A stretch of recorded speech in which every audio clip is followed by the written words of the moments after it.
বন্ধুরা 130 এবং 131 পেজের সিন প্যাসেজটা আজকে প্র্যাকটিস করব, বাকিগুলো আমরা আগে করে ফেলেছি, যারা দেখুন অবশ্যই দেখে নিও। সরাসরি প্রশ্নে চলে যাচ্ছি। Swami's head was dizzy with dash, hesitation, allegation, confusion, sorrow. একেবারে আমরা দেখতে পাচ্ছি এই লাইনটায় Swami's head was dizzy with confusion. তাহলে উত্তরটা হচ্ছে বন্ধুরা তিনেরটি, confusion. Personally Samuel was more than the other teachers. ব্যক্তিগতভাবে স্যামুয়েল অন্য টিচারের থেকে বেশি ছিল কিসে?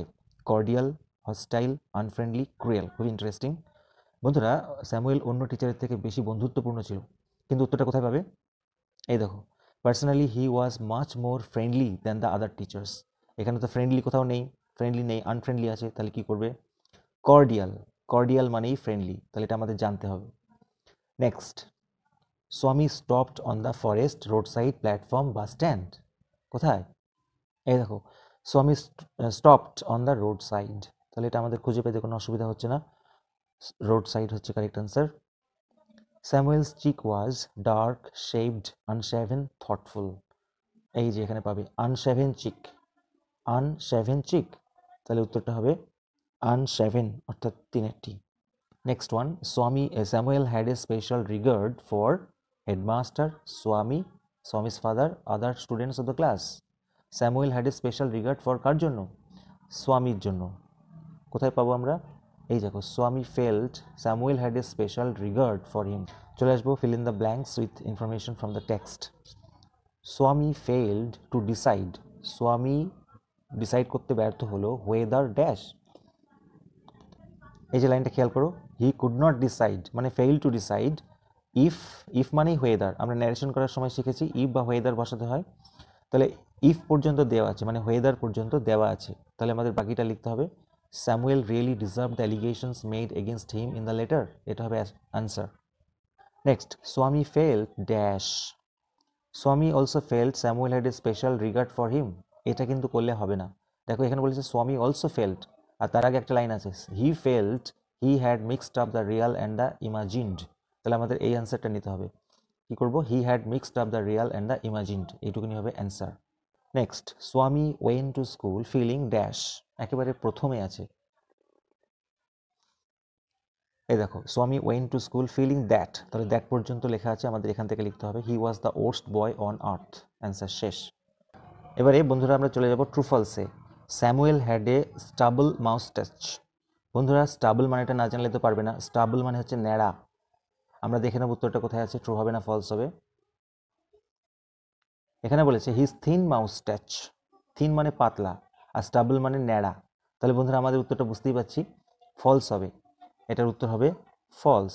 থিন মানে পাতলা, পাতলা মানে তো ন্যাড়া নয়, মানে অল্প, তাহলে আমাদের সাপোর্টিং স্টেটমেন্ট লিখতে হবে হিজ থিন মাউস্টেক, শুধু এটুকু লিখলেই হবে। কেন এটুকু লিখলে হবে? বলছে প্রোভাইড সেন্টেন্সেস, ফ্রেজ, ওয়ার্ডস, যে কোনো কিছু লিখলেই হবে, পুরো সেন্টেন্সে লিখতে হবে মানে নেই, ওয়ার্ডস বা ফ্রেজও লেখা যেতে পারে। তাহলে আমরা জাস্ট প্রমাণের জন্য লিখবো হিজ থিন মাউস্টাচ, ব্যাস। দেখে নেব পরেরটি, Swami's excuse about Samuel was wrong. Samuel সম্পর্কে তার যে অজুহাত সেটা ভুল ছিল, এটা ট্রু হবে না ফলস হবে, আমরা দেখে নিই। এখানে বলেছে দেখো Samuel was not such a bad man after all, আর সাপোর্টিং স্টেটমেন্ট লিখবো যে লাইনটা দেখালাম। এরপরে চলে আসবো কবিতাতে। প্রথমটি দেখে নেব, the poet was looking for a dog, a tiger, A stag, an old woman. অবশ্যই উত্তরটা হবে এ স্ট্যাগ। কোথায় পাবো? এই দেখো প্রথম লাইনে আছে I was looking for a stag, এটা ভুল আছে, স্ট্যাগ হবে। Next, the old woman began to laugh, cry, cackle, quake. অবশ্যই উত্তরটা হবে ক্যাকেল। এই দেখো then she began to cackle, CAT দেখে নেব, the poet was surrounded by trees, stag, women, tribe. অবশ্যই ট্রাইব, এই লাইনটা খেয়াল করো, surrounded by staring tribe. The secret part supposed to be, গোপন বিষয়টা কিসের মধ্যে ছিল? Inside the bottle, inside the bag, inside the land, inside the hole. অবশ্যই এটা হবে ইনসাইড দি ব্যাগ, অর্থাৎ দুয়েরটি। দেখো এই লাইনটা বলেছে I have a secret, I have your secret here inside my little bag, তাহলে অ্যান্সারটা হচ্ছে লিটল ব্যাগ বা ব্যাগ। প্রশ্নোত্তরগুলি দেখে নেবো, খুব ইম্পর্টেন্ট প্রশ্নোত্তর। Where did the poet creep, কবি কোথায় চুপি চুপি গেল? দেখে নেবো আমরা উত্তরটা, তাহলে কি করে লিখবো? সাবজেক্টটাকে ধরে, দ্য পোয়েট ক্রেপ্ট, ক্রিপের পাস্ট ফর্ম হচ্ছে ক্রেপ্ট, দ্য পোয়েট ক্রেপ্ট, এই দেখো লেখা আছে crept in an oak wood, তাহলে আমরা উত্তরটা লিখছি the poet crept in an oak wood, ব্যাস কমপ্লিট। পরের প্রশ্নটি খুবই important, why did the poet come twice awake, কেন কবি দুবার জাগ্রত হলো। এখানে কিন্তু বন্ধুরা প্রশ্নটা নেই when did the poet come twice awake, কখন কবি দ্বিগুণ জাগ্রত হলো সেটা কিন্তু নেই। সে তার ছোট্ট ব্যাগটি খুললো আর আমি তখন দ্বিগুণ জাগ্রত হলাম, তাহলে কখন জাগ্রত হলাম এটা কিন্তু প্রশ্নে চাইনি, চেয়েছে কেন জাগ্রত হলো। তাহলে আমরা উত্তরটা লিখব the poet came twice awake because the old woman opened up her little bag and cast a spell on the poet. It first awakened his inner self and then his outer. প্রথমে তার অন্তরাত্মাকে জাগ্রত করেছিল, তারপরে বাইরের আত্মাকে, সেজন্য সে দুবার জাগ্রত হয়েছিল। এই উত্তরটা তোমাদের লিখতে হবে।